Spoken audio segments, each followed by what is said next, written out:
Hello बच्चों, welcome back to our YouTube channel CHC arts and commerce पर by the way. मेरा नाम अमित कुमार साव और आप सभी लोग हमारा चैनल में बहुत बहुत स्वागत है।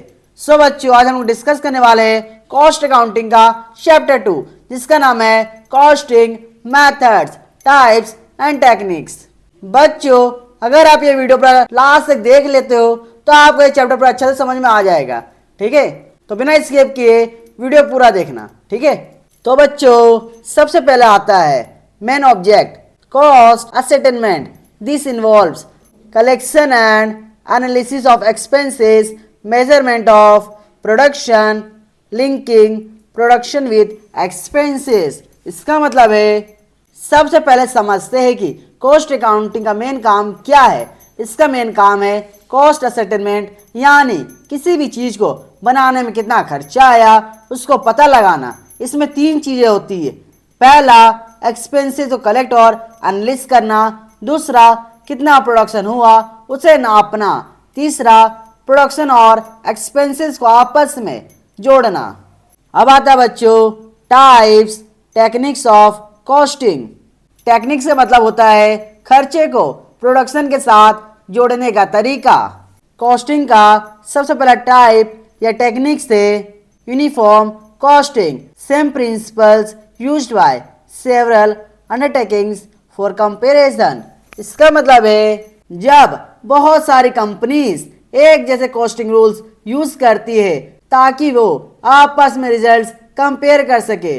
जैसे कि मैं यूनिफॉर्म कॉस्टिंग का एक एग्जांपल देता हूँ। ठीक है, मान लीजिए सारी सीमेंट कंपनीज एक ही मेथड यूज करे ताकि वो चेक कर सके कि कौन सस्ता बना रहा है।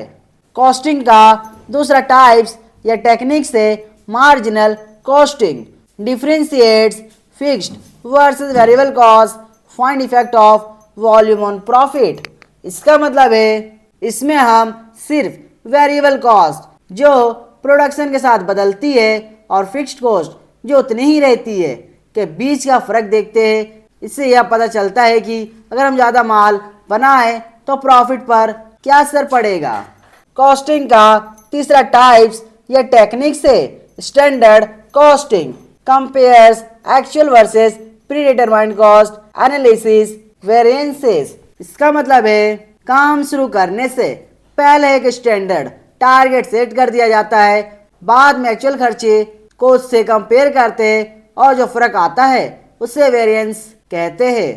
कॉस्टिंग का चौथा टाइप्स या टेक्निक से historical costing, cost determined after their incurred limited utility. इसका मतलब है बच्चों जब खर्चा हो चुका होता है तब उसे रिकॉर्ड करना इसका फायदा कम है क्योंकि यह बीते हुए कल की बात करता है। कॉस्टिंग का पांचवा टाइप्स या टेक्निक से direct costing, charging all direct variable cost plus some fixed to operations. इसका मतलब होता है डायरेक्ट कॉस्टिंग। कॉस्टिंग एक ऐसी टेक्निक है जिसमें किसी प्रोडक्ट या सर्विस की लागत निकालते समय केवल सीधे खर्चों डायरेक्ट कॉस्ट को ही गिना जाता है। मुख्य बातें क्या शामिल होता, इसमें केवल वे खर्चे जोड़े जाते हैं जो सीधे उत्पादन से जुड़े हो, जैसे डायरेक्ट मटेरियल, डायरेक्ट लेबर और डायरेक्ट एक्सपेंसेस। फिक्स्ड कॉस्ट का क्या होता है, इसमें सभी इनडायरेक्ट कॉस्ट और वे फिक्स्ड कॉस्ट जो सीधे उत्पादन से नहीं जुड़ी है उन्हें उत्पाद की लागत में नहीं जोड़ा जाता है, उन्हें सीधा प्रॉफिट एंड लॉस अकाउंट में ढाल दिया जाता है। इसका मुख्य उद्देश्य यह पता लगाना होता है कि एक खास प्रोडक्ट को बनाने में असल में कितना सीधा खर्च आ रहा है ताकि सही निर्णय लिया जा सके। मैं आपको एक डायरेक्ट कॉस्टिंग का एग्जांपल देता हूँ। ठीक है, मान लीजिए आप एक सेट बनाने की फैक्ट्री चलाते हैं। डायरेक्ट कॉस्ट कपड़ा, धागा, बटन और दर्जी की सिलाई यह डायरेक्ट कॉस्टिंग में गिना जाएगा। इनडायरेक्ट फिक्स्ड कॉस्ट फैक्ट्री का किराया या चौकीदार की सैलरी, इसे डायरेक्ट कॉस्टिंग में सेट की कीमत में नहीं बल्कि साल के अंत में कुल मुनाफे से घटाया जाएगा। डायरेक्ट कॉस्टिंग की विशेषताएं, सरलता, इससे समझाना और लागू करना बहुत आसान है, निर्णय लेने में सहायक, मैनेजमेंट को यह समझने में मदद मिलती है कि किस प्रोडक्ट से कितना मार्जिन मिल रहा है, बजट बनाना, भविष्य के लिए खर्चों का अनुमान लगाना आसान हो जाता है। कॉस्टिंग का छठा टाइप्स या टेक्निक से absorption costing, charges both variable and fixed cost. इसका मतलब है इसमें प्रोडक्ट की कॉस्ट निकालने के लिए सारे खर्चे, चाहे वो फिक्स्ड हो या वेरिएबल, सबको ऐड किया जाता है। अब आता है methods of costing based on manufacturing process, two main categories. Methods इस बात पर डिपेंड करते हैं कि इंडस्ट्री कैसी है और वहाँ काम कैसे होता है। इसे दो पार्ट्स में बांटा गया है। A specific order costing, job terminal, जब हर काम या ऑर्डर दूसरे से अलग होता है। Job costing, cost for each job project separately, example printers workshops. इसका मतलब है हर एक जॉब या प्रोजेक्ट के लिए अलग से खर्चा निकालना। जैसे कि इसका एग्जाम्पल है, एक प्रिंटिंग प्रेस में आपने 1000 शादी के कार्ड छपवाए, वो एक अलग जॉब है। फिर आता है contract costing for weak projects over long periods, example builders civil engineers. इसका मतलब है जब काम बहुत बड़ा हो और लंबे समय तक चले। इसका एग्जाम्पल है बिल्डर्स जो बड़े बड़े ब्रिज या बिल्डिंग्स बनाते हैं। फिर आता है batch costing, small orders in a batch, unit cost equal to total batch cost units, example biscuits. इसका मतलब है जब एक जैसे प्रोडक्ट्स बैच या ग्रुप में बनता है। इसका एग्जाम्पल है बिस्किट्स या मेडिसिन की फैक्ट्री, जहां एक बार में हजारों यूनिट्स एक साथ बनती है।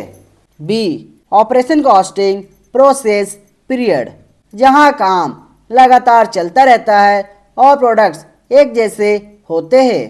Process costing continuous production where output of one process equal to input for next, example textiles chemicals. इसका मतलब है जहाँ प्रोडक्ट अलग अलग स्टेजेस प्रोसेसेस से गुजरता है, एक प्रोसेस का फिनिश्ड माल दूसरे के लिए रॉ मटेरियल बन जाता है। इसका एग्जाम्पल है टेक्सटाइल या केमिकल इंडस्ट्री।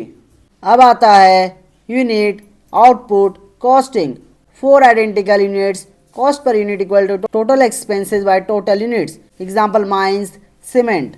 इसका मतलब है जहाँ सिर्फ एक ही तरह का प्रोडक्ट बनता है उसे ही यूनिट आउटपुट कॉस्टिंग कहते हैं। इसका एग्जाम्पल है ब्रिक वर्क्स या कोल माइंस। अब आता है service costing for services compound units like 10 kilometre और पैसेंजर डे। इसका मतलब है ये उनके लिए है जो माल नहीं बेचते बल्कि सर्विस देते हैं। इसका एग्जाम्पल है हॉस्पिटल्स, होटल्स और ट्रांसपोर्ट कंपनीज। अब आता है farm costing, agriculture, poultry, dairy helps get bank loans. इसका मतलब है खेती बाड़ी और उससे जुड़ी एक्टिविटीज़ जैसे पोल्ट्री फार्मिंग या डेयरी का खर्चा निकालना।